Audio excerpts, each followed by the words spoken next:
grew up in Elkins Park, which is just outside of Philadelphia. Went to school out in Cleveland at Case Western Reserve University. Cleveland's a great town, but I came back to Philly right when I graduated school, which was in, I guess, '06. There seemed to be a lot going on in downtown Philly, and so I just wanted to come back and be a part of that. When I came back, I started working for the Neat Company, formerly known as Neat Receipts, out in West Philly. So I came in right when they got their first big injection of funding, so I got a lot of startup experience there. And that's sort of, I realized that that's something that I really enjoy being a part of, and small businesses and being really tight with your coworkers and that kind of thing. I had the opportunity to meet my partner, Tigay, and while I was working there. And we started brainstorming ideas for businesses. He sort of came to me with an idea. We went back and forth for months, sort of talking out ideas, and eventually we decided just to go for it. After working for 2 years full-time, and just felt that it was time for me to go out on my own while I could still afford to take the risk. Having relationships is huge.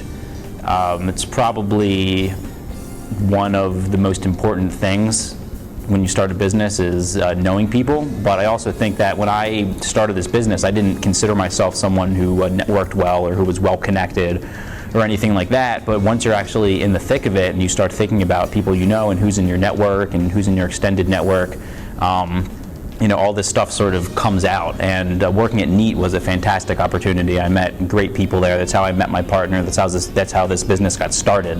We sort of scammed our way to things like free office space due to people we knew.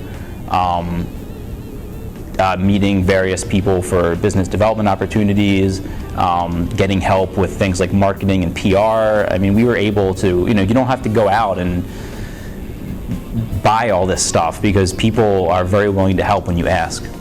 And that's something that I definitely learned by venturing out on my own.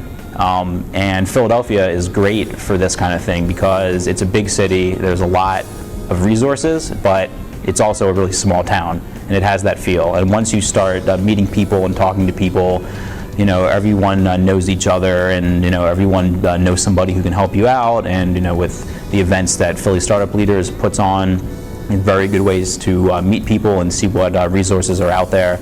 I'm a tech guy, and similar to what PSL does for the business side of things, there's a lot of groups for the tech side of things too, and I've gotten incredible help from people in the Ruby community and that kind of thing, and people are just willing to help if you ask, and you just have to go for it. We have been operating with such an incredibly low burn rate, while having up a website, while having a lot of digital image files stored, while having a pretty complex web application. We've had a ridiculously low burn rate, and also I built the whole thing myself, and I was able to do that due to the quality of open source tools that we have now. Ruby on Rails in particular is the tool set that we use, and that's an incredibly productive environment. You can get a lot of really high quality stuff done very, very quickly with that tool set. Cloud computing is the other thing that has pushed costs so far down. I mean, with the services that Amazon offers for storage with S3, with their cloud computing platform, EC2, we use SliceHost for our serving, and I mean, it's incredible. I mean, we can bring up servers and bring down servers within a couple clicks. And if you look back 5 years, maybe even less, if you were trying to do a tech startup, you had to have a server room essentially, or pay somebody that had servers a lot of money to host them. I mean, I'm able to do all this maintenance and admin work by myself, and without having to buy a single piece of hardware. And it's kept our burn rate incredibly low, and in fact, it's what really made running this business possible. Being pre-revenue, the ability to do all this stuff and have really high quality stuff while not having to pay very much for it has been incredibly helpful.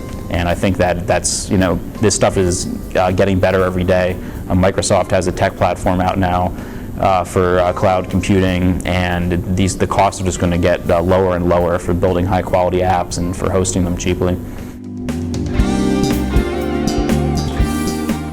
Well, I think that if you want to be an entrepreneur, you have to have an appetite for risk, and that's the most important question that somebody has to ask themselves. I mean, even if they're not in debt, you just have to look at the opportunity cost of the time that you're spending not bringing in a solid income, for one thing, and you have to have that kind of appetite for risk, and you have to sort of be hungry to build something, and so you have to think about those things and see if it's something that you really want to do.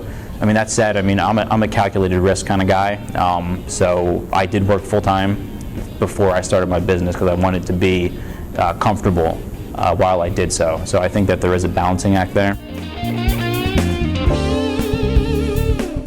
One of the things that made starting a business much, much easier for us, I think, is that Yis and I have very complementary skill sets in that we don't need to go to outside vendors to get many of the most important pieces of our business done.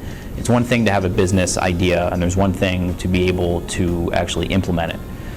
So we have skill sets that work together. When we have an idea for a new feature on the website, if we want to change our logo, change our marketing materials, and that kind of thing, we don't have to go to an outside vendor for that. We just put our heads together and we can make all this stuff. And so that's made us very self-sufficient, and it's saved us a lot of money, but it's also saved us a lot of time, and it's allowed us to make changes quickly.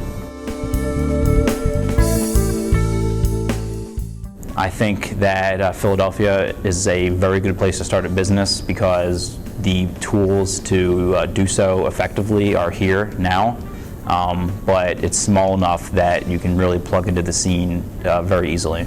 And all it takes is a little bit of effort and willpower, and you're in.